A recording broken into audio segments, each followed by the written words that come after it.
애통하는 자는 하나님의 위로를 받으며, 통회하며 십자가를 붙드는 자는 하나님 주시는 영원한 생명을 누리며 자유함을 얻는 역사들이 있게 되어집니다. 진정한 구원의 은혜를 감격한 자들의 삶은 하나님 앞에 나갈 때마다, 성전에 올라갈 때마다, 주님 만나서 대화를 시작할 때마다 그 주님을 감사하며 그 감사를 주님 앞에 고백하는 그런 삶이 있어지게 됩니다. 지난 시간에 저희들이 그것을 살폈습니다. 우리의 입에 그 주님이 주신 감사가 늘 열매로 맺혀지게 되는 걸 보면, 그 속에 주님의 은혜가 머물러 있구나, 그가 주님과의 관계가 정상적이 되어 있구나, 그것을 알 수 있습니다. 오늘 밤에 그 감사와 함께 패키지로 따라다니는, 감사와 떼놓을 수 없는 또 하나의 영적인 모습, 우리가 기도의 자리에 나갈 때, 하나님 만나러 갈 때에 반드시 하나님 앞에 열매로 드리고 제사로 드려야 될 우리의 기도의 내용이 무엇인가를 보여주고 계시는데, 그것이 바로 찬양입니다. 여러분, 찬양은 찬양대용이 아닙니다. 찬양은 예배용이 아닙니다. 여러분, 솔직히 한번 한 주간 돌아보십시오. 예배 때 찬송하는 거 말고 여러분 삶 속에서 찬송한 적이 있으십니까? 여러분, 조용히 혼자 묵상하고 있을 때, 아니면 쉬려고 누워 있을 때, 여러분의 생각 속에, 마음 속에 그 하나님에 대한 찬양이 계속 마음에서부터 솟아오르고, 하루 종일 내 삶 속에서 무엇을 하든지 무슨 일을 하든지 감사와 찬양이 밑에 깔려있는, 모든 내 삶의 바탕이 되어 있는 그런 가운데서 하루하루를 살아가고 계십니까?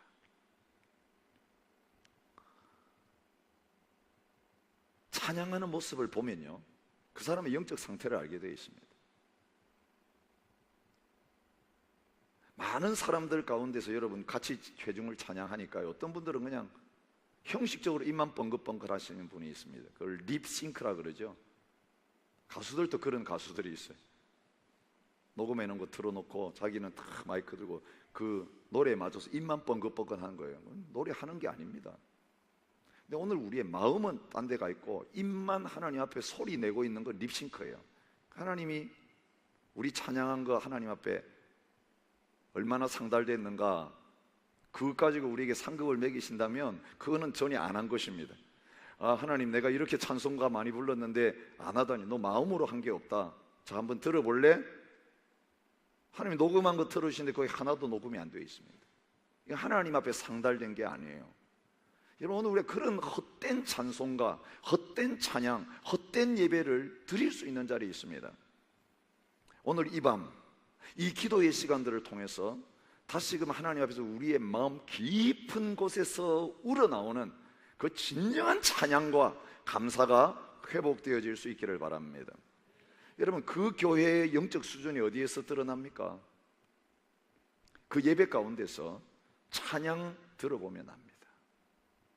졸리는 찬양하는 교회가 얼마나 많은지 모릅니다. 그냥 찬양 순서의 하나로 그냥 형식적으로 부르는 그 찬양, 거기 능력이 나타나지 않습니다. 보좌도 안 움직일 뿐만 아니라 마귀도 안 떠나갑니다. 여러분, 오늘 우리 가운데 온갖 악한 생각들과 염려와 근심과 두려움들, 거기에 쌓여서 하루 종일 살다가 하나님 앞에 나와 예배하는 그 가운데서 찬양하기 시작할 때에, 찬양 소리가 나기 시작할 때 적들이 다 패배하게 되어지는 불화가 골짜기에 그 역사가 내 심령에 나타나고 교회 가운데 나타나야 되는데, 오히려 무거운 짐 지고 왔던 사람들이 찬양하는 거 보니까 오히려 더 근심과 염려와 걱정들이 그냥 더 막 나에게 몰려오는 그런 예배가 있을 수 있습니다. 다 졸면서 찬양하는 거, 거기에 하나님의 성령께서 운행하지 않으시고요, 그 하나님의 임재가 거기에 전혀 보이지 않는 찬양이라고 할 수 있겠습니다. 여러분, 우리의 예배 가운데 들어왔을 때 찬양하는 가운데 마음의 짐들이 다 벗겨지고 치유의 역사가 일어나고 회복의 역사가 일어나고 그 이전과 이후가 달라지는 그런 우리 시드니 중앙장로교회가 되어질 수 있기를 축복합니다. 미국의 유명한 프레스탄 신학교 교장으로 있었던 존 맥카이라고 하는 분이 있습니다. 1983년에 돌아가셨는데, 이분은 신학교 교장이었습니다. 그런데 평소에 그분은 신학교 교장으로 있으면서 채플 시간에, 교장이니까 늘 학생들과 함께 신학교에서 채플할 때마다 참여를 하는데, 찬송 시간이 되면 묵상으로 들어갑니다.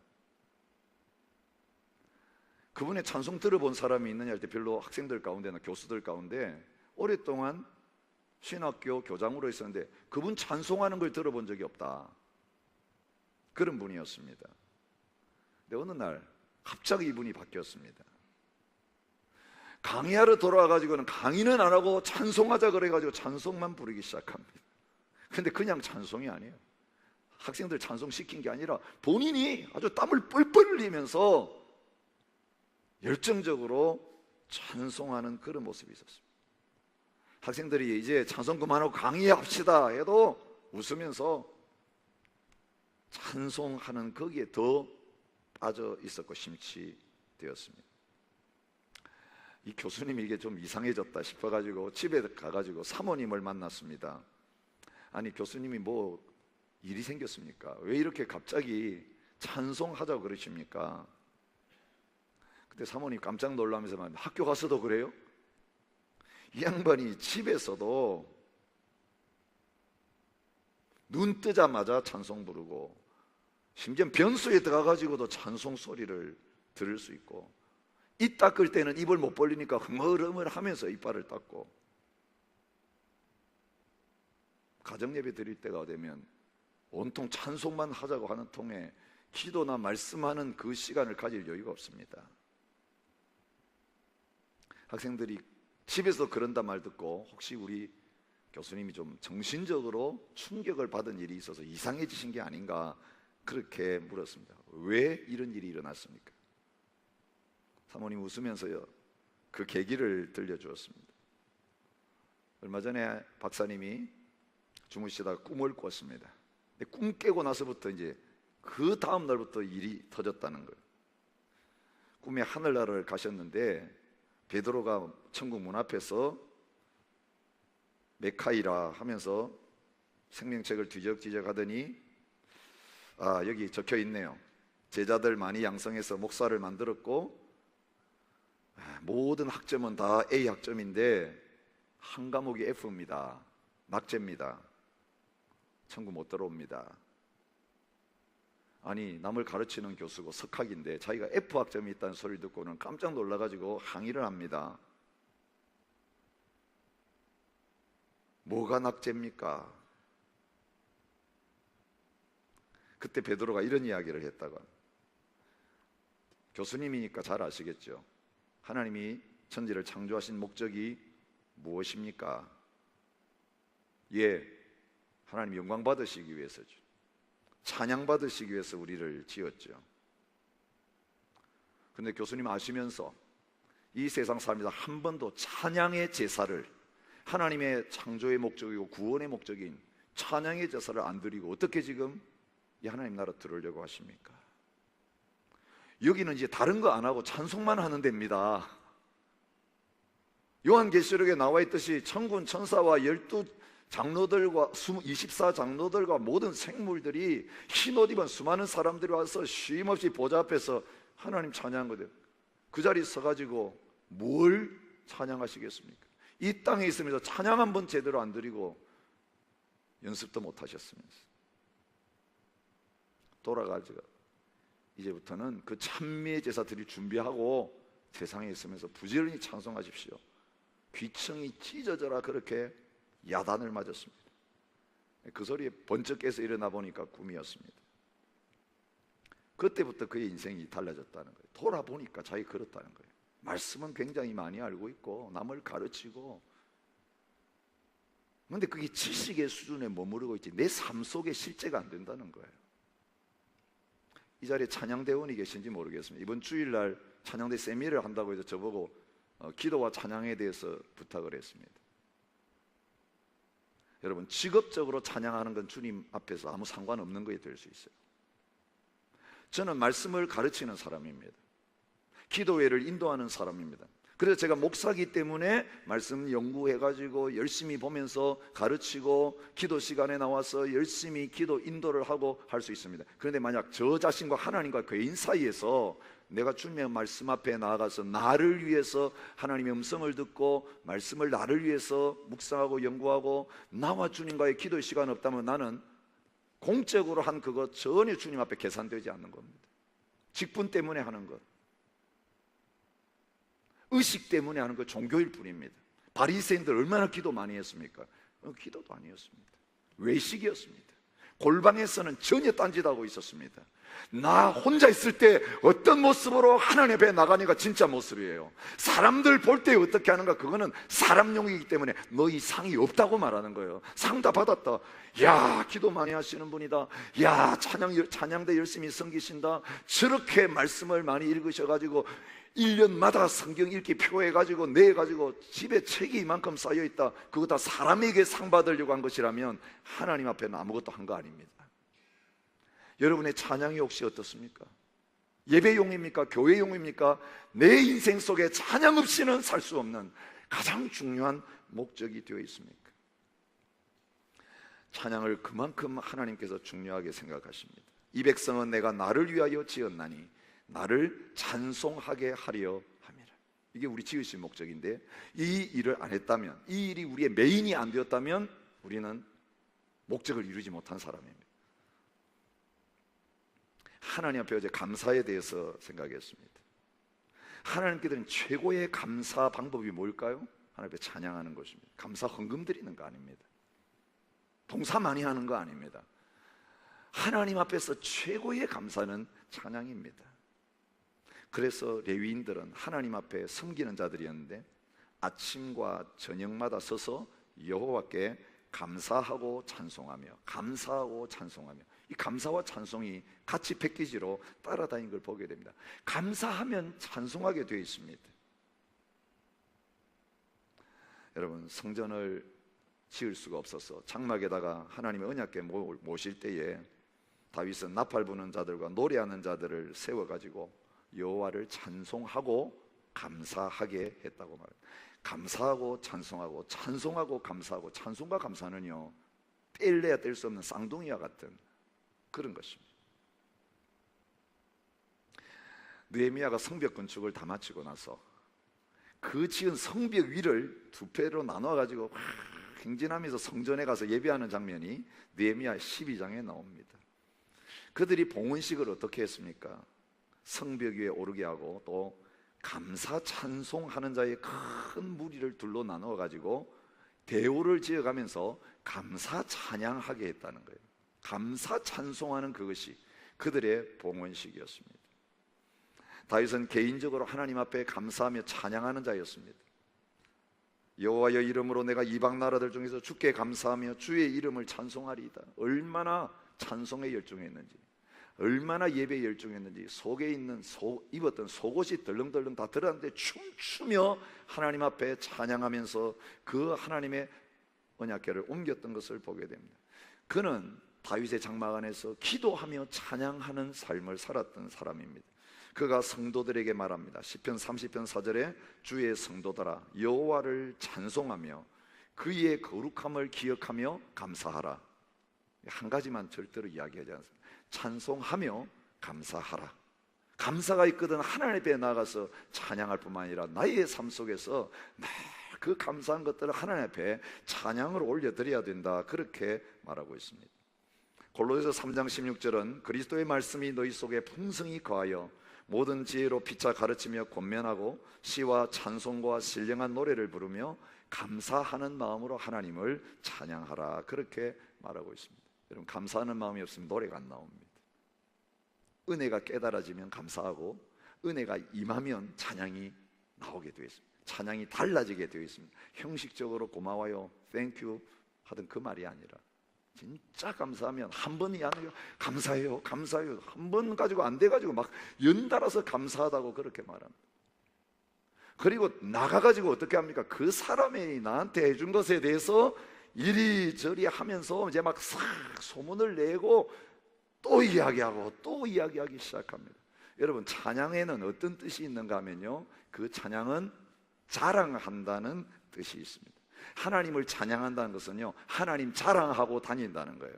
하나님 앞에 서서 하나님에 대해서 자랑한다는 그 할랄, 할렐루야라고 할 때 그 할랄은 자랑한다는 말과 찬양한다는 말이 같은 어원입니다. 여러분, 오늘 우리에게 주신 말씀, 아침에 묵상한 말씀 가운데 주님이 오병이어의 기적 행하시고 칠병이어의 기적을 행하시고, 그래서 백성들이 그렇게 배부르게 먹었는데 사람들의 관심은 어디에 있었는가를 보여주고 있습니다. 무엇에 관심이 있었습니까? 떡에 관심이 있었습니다. 또 떡 얻으러 먹으러 왔습니다. 오늘은 떡 안 주시나요? 내일은 또 떡 안 주시나요? 떡에 관심이 있었을 뿐 아니라 그 기적에 관심이 있었어요. 야, 진짜 어떻게 그런 일이 나? 또 소문 내가지고 진짜야, 보리떡 5개 물고기도 막 5,000명이 먹었다니까. 야, 오늘도 그 기적 행할지 모르니까 관심이 있었습니다. 그래서 바리새인들 와가지고 예수님에게 맨날 해달라고 한 게 뭡니까? 표적 보여주세요, 표적 보여주세요, 기적 행해주세요, 기적 행해주세요. 오늘 또 죽은 사람 낫게 해주시고, 또 병자 고쳐주시고, 또 귀신 쫓아내주시고. 어쩌면 저희들이 기도하면서 신앙생활하면서 주님에게 맨날 요구하는 게 이 바리새인 같은지 모릅니다. 여러분, 목적은 뭐겠습니까? 표적을 보여주신 목적, 떡을 나누신 목적은 뭐냐면 내가 생명의 떡이다, 이 기적을 행하는 내가 하나님의 아들이다, 메시아다, 나를 믿고 영원히 구원받아야 된다, 내가 없으면 너희의 인생은 희망 없다, 내가 하나님의 아들이고 메시아라면 이제는 나를 먹어라, 나를 붙잡고 놓치지 말라. 하늘로선 내가 줄 수 있는 가장 큰 표적이 요나가 3일 동안 뱃속에서, 우리 이제 다음 주에 그 요나에 대해서 생각하게 될 것입니다. 내가 3일 동안 무덤 속에 들어갔다가 다시 살아날 것입니다. 요나의 표적을 너희에게 보여주기 왔다. 그 십자가의 구원을 알고 나면 주님 없이는 나 희망 없어요. 주님 없이 구원받을 수 없어요. 주님만이 구원자가 되세요. 그래서 주님 떠날 수 없는, 주님 없이는 살 수 없는 그런 사람 되게 하려고 주님이 표적을 행해 주신 거예요. 하나님의 아들이다, 목수 인간이 아니다, 메시아다. 그런데 표적 행할 때는 몰려오다가 말씀 전할 때는 다 도망갔습니다. 어렵도다, 듣기 어렵도다.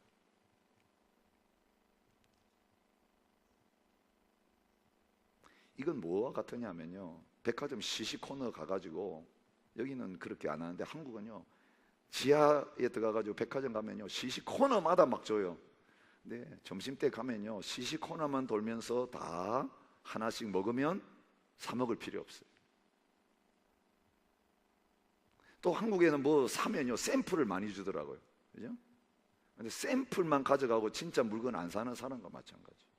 시식 그거 진짜 맛있는 그거 먹으라고 시식 코너 주는 거지. 여러분, 의료기들 여기도 판매하면서 어르신들 보고 그냥 무료로 와서 한번 시험해 보세요. 그런데 아주 얌체 어르신들은요 무료 때만 가가지고 계속 그 의료기에 앉아가지고 하고 절대로 그거 안 사요. 근데 어리숙한 어르신들은 한 번 가서 뭐 아들한테 이야기합니다, 며느리한테 이야기합니다, 심지어 또 딸한테 이야기합니다. 야, 거기 한번 누웠다가 오니까 그냥 삭신이 그냥 팍 나던 게 그냥 다 나왔다. 사달란 말 안 해도 그 말 몇 번 하고 나면 그 다음에 가서 사게 돼 있습니다. 왜 그렇습니까? 맛보기는요 그거 사라고 합니다. 모델하우스는 모델하우스에 살라고 지어가지고 들어오게 하는 게 아니고 진짜 집이 이렇게 생겼으니까 그 진짜 짓고 있는 그 집을 사라고 주는 것입니다. 여러분, 우리에게 기도 응답하시고 놀라운 표적과 기사가 나타날 수 있습니다. 그러나 우리의 가장 중요한 목적은 그 나에게 일어난 일이 아니라 그 일을 행하시는 예수 그리스도, 그 일을 행하신 하나님에게 집중해야 합니다. 그 하나님을 찬양하고 하나님을 인하여 기뻐하고 하나님을 향하여 나아가는 이거 없다면 기도에 다 꽝입니다. 기도 응답받고 은혜 받은 거 다 소용없습니다. 오늘 저와 여러분들을 향하여 주님은 이제 우리에게 주신 응답이 많으면 많을수록, 응답하지 않으셨다면 않으셨을수록 이제 우리는 그 수준과 상관없이 나의 아버지 되신 하나님, 나의 구원자 되신 하나님, 그분을 향하여서 이제는 주님만을 자랑하면서, 주님만을 찬양하면서, 주님만을 선포하며 살아가는 그 자리에 서기를 원합니다. 이것이 저와 여러분의 회개의 결단이 되어질 수 있기를 축복합니다. 세상 즐거움 다 버리고 세상 자랑 다 버렸네. 주 예수보다 더 귀한 것은 없네. 예수밖에는 없네. 이거 우리가 주 예수보다 귀한 분 없다고 고백하는 거 아니에요. 그런데 누가 나한테 뭐 좋은 선물 주면, 아들이 특별히 나이 드신 분들 아들이 뭐 이렇게 좋은 거 사주면 그냥 나가가지고 노인정에서 어르신들 만나면 그거 자랑하는 데가 침이 마르질 않아요. 예? 나한테 뭐 좋은 일이 일어났으면 그거는 감출 수가 없어가지고 이야기를 합니다. 그리고 질문을 유도합니다. 우리 애들은요, 새신 사주면 말 안 해요. 슬그머니 와가지고 신발을 싹 보여줘요. 내 새 신발 샀다.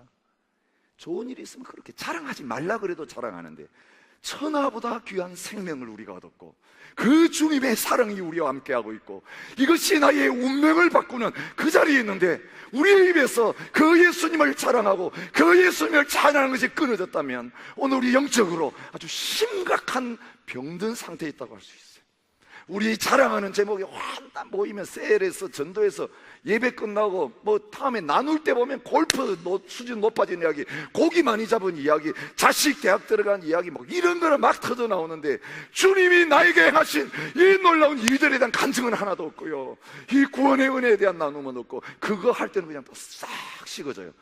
딴 이야기 나오면 막 불이 붙다가 한 사람이 이제 자기 신앙 간증 이야기하면 완전히 불을 확 끄는 것 같은 분위기가 돼가지고 다 입을 다물어요.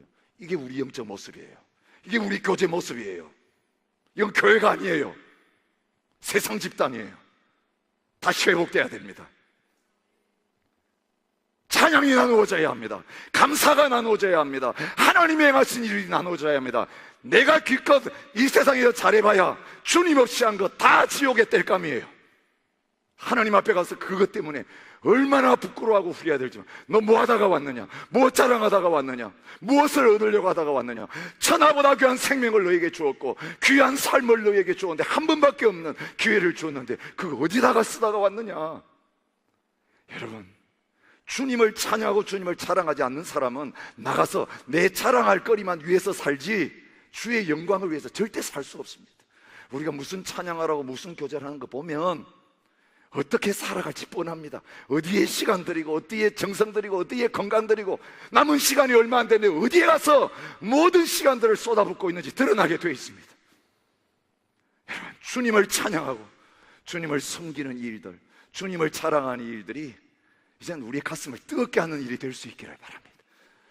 아우, 그거 하다 보면 시간 가는 줄 몰라서, 아유, 목사님 이제 좀 그만하세요. 아유, 장로님 그만하세요. 나도 첫은혜 받을 땐 다 그랬다니까요. 근데 좀 가면 다 식어져요. 너무 그렇게 많이 하지 마세요. 너무 빠지지 말고 미치지 마세요. 오늘 우리 이런 훈수를 두고 있어요. 오늘 우리의 열정들 다 식고 사랑 다 식어가지고 처음 불타오르는 사람 불 끄는 역할을, 우리가 소방수 역할을 하는 경우들이 얼마나 많은지 모르겠습니다. 한나의 찬양을 보십시오. 오늘 본문에 뭐라고 되어 있습니까? 시작은 한나의 찬양인데 한나의 기도라고 이야기합니다. 여러분 아세요? 기도가 찬양입니다. 찬양이 기도입니다. 그래서 기도에 제일 먼저가 찬양해야 돼요. 그리고 여러분, 찬양만 하고 끝나도 아이고 왜 기도를 안 하시고 찬양만 합니까? 가장 중요한 기도를 드린 거예요. 여러분 헷갈리지 마세요. 말씀과 기도와 찬양이 어우러졌어. 그것이 다 주님을 영화롭게 하고 하나님의 뜻을 이루어가는 이런 것 되어진다면요, 어떤 방법으로 했는가가 소용없고 관계없는 것입니다. 시편을 보십시오. 시편은 기도입니다. 그런데 기도이자 찬양으로 가득 차 있습니다. 클라우스 웨스터만이라고 하는 학자가 말했습니다. 시편을 최종적으로 분석하면 바로 기도다. 그런데 이스라엘 백성들은 시편으로 예배 때 찬양했어요. 이건 곡조 있는 찬양이었어요. 곡조 달린 노래였어요. 그냥 우리는 읽었지만 셀라 하는 건 이제 쉬는 표시고, 그 시편 앞에 무슨 악기를 가지고 연주하는 거 다 달려 있잖아요. 그 내용만 보면 주여 기도의 내용이 가득 차 있어요. 그런데 그 기도만 하는 게 아니라 기도로 하나님을 찬양하고 찬양하며 하나님 앞에 기도하는 이 일들이 나눌 수 없이 섞여 있는 것을 보게 됩니다. 시편의 마지막은 호흡이 있는 자마다 여호와를 찬양하라고 말하고 있습니다. 호흡이 있을 때까지, 내가 찬양할 수 있을 때까지 찬양을 쉬지 아니하고 계속 할 수 있는 복이 저와 여러분들에게 있으시기를 바랍니다. 한나가 언제 찬양했습니까? 찬양 기도를 언제 드렸습니까? 한나가 기도하여 이르되, 바로 그 전에 무슨 내용이 나오냐면 젖된 하나밖에 없는 아들을, 그동안 애 낳지 못하다가 하나님 앞에 나와 기도해가지고 얻은, 여러분, 아브라함에게 있은 이삭과 같은 아들을 하나님 앞에 서원한 대로 젖을 떼고 나서는 데려와가지고 성전에다가 바치고 돌아가는, 하나님 앞에 이 아이를 하나님 앞에 드리는 그 일이 끝난 다음에 하나님 앞에 기도하러 갔는데, 하나님 너무 슬퍼요, 힘들어요, 위로해 주세요 한 게 아니라 하나님 찬양합니다, 하나님께 영광 돌립니다. 찬양은요, 세상적으로 좋은 일이 일어나고 기분이 좋고 이럴 때 드리는 게 아니에요. 응답 때문에 찬양하는 사람은 응답이 있을 때는 찬양하고 응답이 없으면 찬양 안 합니다. 응답했던 거 다시 가져가실 수 있어요. 25년 만에 주신 그 이삭을 죽여서 드리라고 하나님 다시 가져가실 수 있어요. 근데 받을 때는 할렐루야 했는데 가져가실 때는 욥처럼 주신 자도 여호와시오 가져가신 자도 여호와신 주님이 찬양을 받으면, 그런 하시는 분들 별로 없습니다. 한나는 그렇게 하고 있습니다. 받을 때 찬양해서 감사의 번, 그 받은 거, 기도의 응답을 하나님 앞에 떼놓고 오면서 하나님의 전에서 찬양으로 기도하는 그런 모습을 볼 수 있습니다. 잠시 맡기고 가는 것 아니고요, 평생을 드리나이다. 이제 내 아들 아닙니다. 하나님 아들이니까 이제 성전에서 하나님께서 알아서 쓰십시오. 집에 안 와도 좋고, 그리고 집에 갔다는 이야기가 없습니다. 그런데 그의 마음이 찬양할 수 있었던 이유가 본문에 나오죠. 내 마음이 여호와로 말미암아 즐거워하며 내가 주의 구원으로 말미암아 기뻐함이니이다. 기쁨의 대상이 사무엘이 아니었어요. 얼마나 젖될 때쯤 귀엽겠어요. 젖될 때쯤 얼마나 애가 토실토실하고 이제는 말도 하고, 여러분 이스라엘 나라에서는 3살부터 한 5살까지 그 사이에 젖을 뗀다 그래요. 1년 젖대는 거 아니고. 근데 이제는 귀염을 부리기 시작하고 재롱을 한참 부리기 시작할 그때에 정이 깊이 들었는데 떼놓고 오는 그 순간이지만, 기쁨의 대상이 내 아들이 아니었다는 겁니다. 기쁨의 대상이 그 아들을 주신 하나님이셨죠. 나 같은 것에 한 맺힌 원한을 풀어주신 하나님, 나 같은 여종의 기도도 응답해 주신 좋으신 하나님, 그러니 드려도 하나님이 주시려면 또 주실 수 있는 하나님, 이삭을 잡아 죽여도 또 다른 아들 주시거든지 아니면 죽여도 살릴 수 있는 하나님, 그걸 아브라함이 믿었기에 기쁨으로 드릴 수 있었습니다. 드리면서도 원망하지 아니하고 하나님 앞에 감사하며 드릴 수 있었습니다. 누가 주신 겁니까? 여러분의 건강과 하나밖에 없는 생명과 여러분이 잃어버렸다고 그렇게 애타는 그 재산 누가 주신 것입니까? 여러분, 도둑이 빼앗아가도 빼앗아가면 우리가 아까워해야 되겠지만, 주인이신 하나님이 돌려달라 그러면 그건 아까운 게 아니라 하나님의 기쁨으로, 그동안 제가 잘 관리하고 있었습니다, 쓸 데 있습니까? 빨리 가져가십시오. 하나님이 쓰신다면 뭐든지 다 가져가세요. 이게 우리의 마음이어야 되는 거예요. 오늘 우리는 너무 인색합니다. 하나님께서 콜링하고 계시는데도 헌신하지 아니하고, 시간 좀 달라 그러는데도 그 시간을 드리지 못하고 내 것이라고 그걸 고집합니다. 주님 앞에 드리지 않습니다. 여러분, 하나님 앞에 드리는 것만이 주님께 막 드리는 게 아니에요. 바치는 게 아니에요. 우리의 형제 자매들 가운데 진짜 내가 가졌는데 그가 그걸 갖지 못한 것 때문에 힘들고 어려워서 우리에게 손을 내밀 때, 그것은 하나님의 청구서입니다. 하나님의 인보이스입니다. 자, 너한테 그거 맡겨놓은 거 너 지금 안 쓰고 있잖아, 지금 남아있잖아, 집에 세보니까 몇 개나 되는데 그것을 그 사람에게 갖다 주어라. 내 것이라고 생각하지 않고 기꺼이 줄 수 있는 것이 하나님의 주권을 인정하는 것입니다. 주신 자도 여호와시고 가져가신 자도 여호와시기 때문에 오늘 우리는 가져가실 때에 하나님 앞에 찬양하며 기도하며 설 수 있어야 합니다. 그래서 우리의 인생이 끝나고 죽을 날이 가까웠을 때 하나님 앞에 찬양할 수 있어야 합니다. 이제 주인께 돌아갑니다. 주님, 보내주신 이 인생 잘 살고 이제 오라고 하시니 아버지의 집에 갑니다. 그날이 찬양이 가장 절정에 이르는 그런 순간이 되어질 수 있기를 축복합니다. 찬양하다가 죽는, 찬양하다가 하나님 앞에 설 수 있는 저와 여러분의 삶이 될 수 있기를 바랍니다. 이 찬양의 내용을 보면요, 2절부터 3절은 하나님의 성품입니다. 거룩하신 이가 없습니다. 주밖에는 거룩한 분이 없습니다. 하나님 같은 반석도 안 계십니다. 여호와는 지식의 하나님이십니다. 다 아시는 하나님이시잖아요. 모든 행동을 다 저울에다가 달아보시는 하나님이시잖아요. 하나님이 이런 분이시기 때문에 찬양하는 거예요. 우리 그걸 경배라고 합니다. 나한테 어떤 해준 일을 가지고 찬양할 수 있지만 해주시든 안 해주든 하나님은 자체로 찬양과 경배를 늘 받기에 합당하신 분이십니다. 존재 자체를 가지고 하나님을 찬양한 그 수준의 찬양이에요. 아주 고차원의 찬양이에요. 하나님이 선하시며 그 인자심이 영원하미로다. 그거 안 바뀌는 거예요.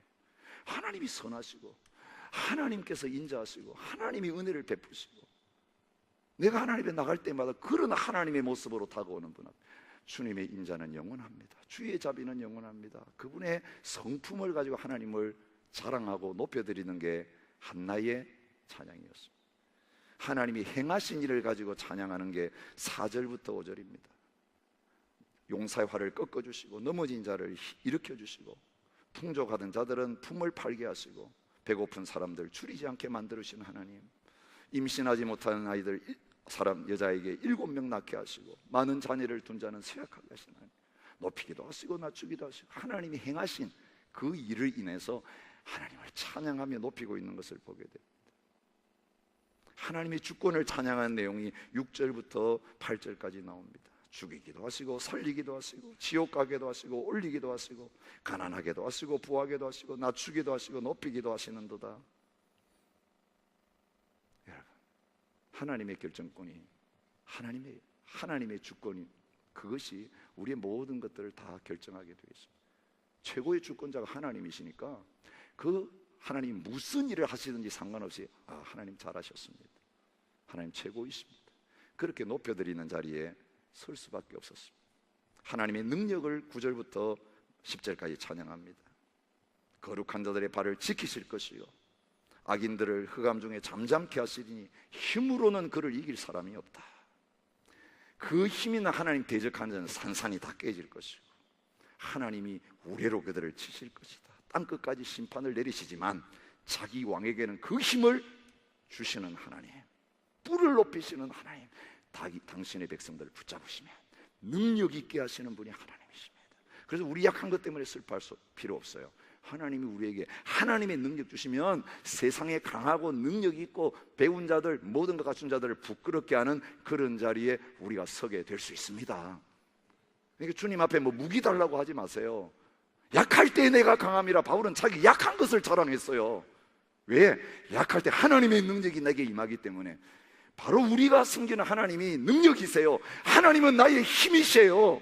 하나님을 힘으로 삼아야지 다른 걸 힘으로 삼으면 아무리 응답받아도 그 지팡이 의지하고 가다가 하나님 버리고 결국은 그 지팡이 부러져 가지고 더 심각하게 문제가 생기는 그 자리에 설 수밖에 없습니다. 세상의 것 의지하지 마십시오. 사람 의지하지 마십시오. 돈 의지하지 마십시오. 내 건강 자랑할 거 못 됩니다. 의지할 거 못 됩니다. 금방 없어집니다. 얼마나 세월이 빨리 지나가고 내가 이 자리에 서 있으리라고 생각지 못한 그 자리에 우리 지금 벌써 와 있잖아요. 젊은 시절 우리는 절대로 그렇지 않았습니다. 내가 이렇게 될 줄 몰랐습니다. 이 외국까지 와가지고 이렇게 고생하고 살아갈 줄 누가 알았습니까? 근데 하나님은 동일하십니다. 그때 나를 능력 있게 하셨던 하나님이 지금도 나를 능력 있게 하실 수 있는 분이에요. 그분의 능력은 조금도 약해지지 않으셨어요. 전능하신 분이에요. 그 전능하신 하나님 내 아버지세요. 나와 동행하세요. 찬양하지 않을 수 없어요. 그 하나님을 의지하고 높이지 않을 수가 없습니다. 내가 이제까지 하나님 섬겨왔지만 한 번도 하나님은 나를 외면하신 적이 없고 나에게 힘을 빼신 적이 없는 분이시다. 능력 다 잃어버리고 삼손처럼 머리 다 밀리고 눈 뽑혀가지고 맷돌 가는 이 신세가 됐어도 하나님 나를 버리지 않으시고 살아있을 때 마지막 그 한순간에 더 큰 일을 하게 하시는 그런 하나님이 나의 하나님이다. 이런 하나님 여러분의 그런 능력으로 지금도 다가오시기를 원하십니다. 이제까지 살면서 주님 섬긴다고 하면서 한 일보다, 여러분이 행한 능력보다 살 시간이 얼마 되지 않을지 모르고 하루밖에 남지 않았을지 모르지만 지금 나의 삶 속에서 그 능력을 의지하고 그 능력을 찬양하기 시작할 때에 그 권세와 능력이 이제 여러분의 삶 속에서 매일매일 순간순간마다 나타날 수 있기를 축복합니다. 나의 권세와 능력 아니라 예수님이 하신 일을 우리도 할 것이고, 예수의 이름으로 안전병해를 일으키고, 예수님의 이름으로 귀신을 쫓아내고, 예수님의 이름으로 불가능을 가능하게 하는, 그것이 바로 기도의 능력입니다. 하나님을 찬양하고 하나님을 높이고 기도로 나갈 때에 찬양하는 자의 기도를 통해서 하나님은 그 놀라운 능력과 역사를 저와 여러분의 삶 속에 우리 교회 가운데 행하실 것입니다. 마지막으로 간증 하나 하고 마치겠습니다. 고리텐 붐 여사라고 아시잖아요. 나치 수용소에서 참 많은 어려움을 겪고 살아서 나오신 분이에요. 근데 그분의 예화 가운데 시드니 공항과 관련된 이야기에서 깜짝 놀랐습니다. 이제 나오신 다음에 2차 대전 끝난 다음에는 더 다니시면서 그 어려움 가운데 하나님 만났던 얘기를 책으로 쓰고 간증을 하고 그런 스토리들이 참 많습니다. 시드니 공항에서 비행기를 탔는데 짐이 실리질 않았습니다. 비행기 한참 타고 가다 2시간 후에야 짐이 실리지 않았다는 것을 알았습니다. 거기 자기 가진 모든 게 들어있었습니다. 과거의 도큐멘트가 그 안에 다 들어있었습니다. 전 재산과 마찬가지였습니다. 비행기 안에서 승무원을 불러서 사정을 이야기했지만 도착한 다음에 나흘 후에나 그 짐 찾을 수 있습니다. 그 이야기를 들었을 뿐입니다. 그런데 붐 여사는 그 중요한 걸 잃어버리고 나흘 후에 찾을지 안 찾을지 모르는 상황에서 그 비행기 안에서 그 소식 딱 듣고 나서 하나님을 찬양하기 시작했습니다. 감사하기 시작했습니다. 사람들이 이상하죠. 이 여자가 갑자기 이제 험한 일을 당하더니 좀 이상하게 되었다고 생각해요. 그런데 진짜 마음속에서 그 걱정해야 될 일이 있는데도 성령님이 주시는 감사와 찬양이 그에게 막 솟아나는 거, 이거 막을 수가 없어요. 이 옆 사람들이 다 보고 있는데, 그런 적이 한 번도 없었는데 이 찬양을 멈출 수가 없는 것입니다.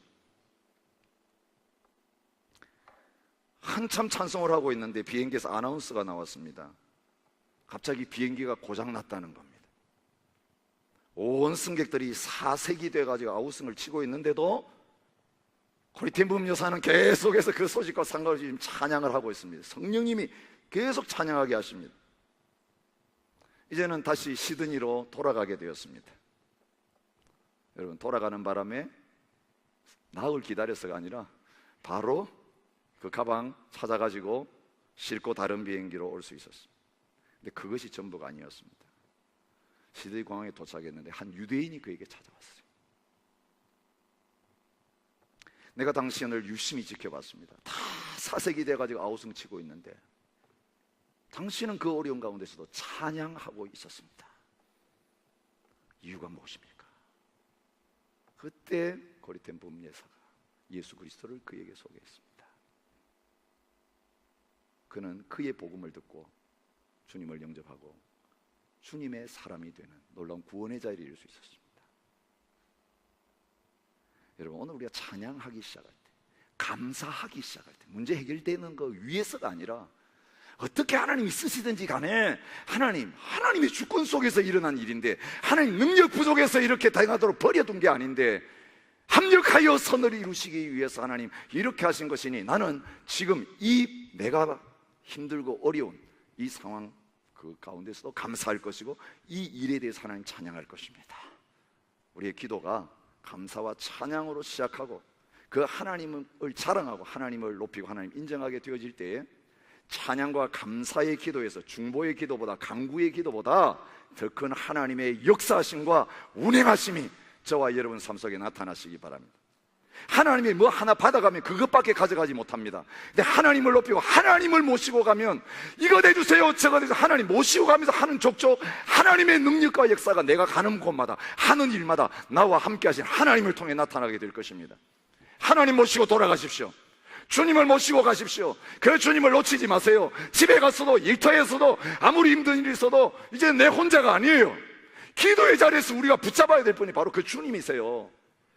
기도 응답받고 건강 회복하고 돌아가고 돈 받아가지고 돌아가고 많은 것 가지고 돌아가는데 주님과 함께하지 아니하고 그 주님 찬양하고 섬기는 자리에 서지 못한다면 우리는 불행한 사람들입니다. 다른 신앙인들과 다를 거 없어요. 다른 종교인들과 다를 거 없어요. 은혜로우신 하나님, 우리의 부족에도 불구하고 우리를 버리지 않으시고 오히려 약할수록 더 사랑해 주시는 하나님, 주님 없이는 살 수 없는 저희들이기 때문에 더 큰 은혜를 베풀으시는 그 주님, 이제는 우리의 기도가 찬양하는 수준으로, 선포하는 수준으로, 이제는 주님의 약속을 다 내 것으로 받아 누릴 수 있는 그 믿음의 수준까지 업그레이드 되어지는, 한나의 기도의 수준까지, 하박국의 기도의 수준까지, 모든 소득이 없어도 나는 여호와를 인하여 기뻐하리로다.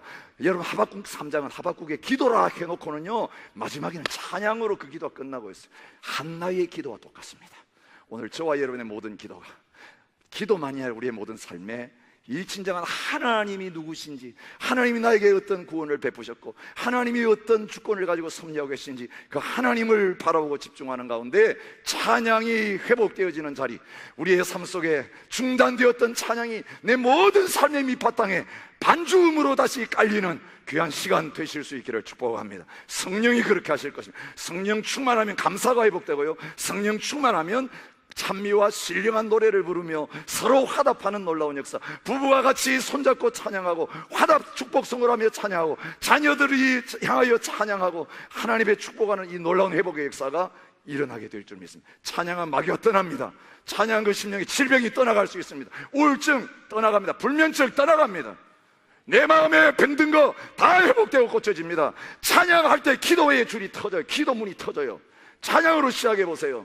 생각이 바뀝니다. 기류가 바뀝니다. 어두웠던 것들이 다 떠나고 염려, 걱정과 두려움이 싹 없어지고 하나님의 감사와 찬양을 주의 뜻이 보이고 말씀이 들리고 뭘 위해서 나에게 이 어려움 주셨는지 뜻을 발견하고 이제는 기도해야 될 바른 목적을 위해서 강구하는 기도의 업그레이드가 저와 여러분과 저희 교회 가운데 일어날 것입니다. 기대하시며 주님 앞에 나가십시다.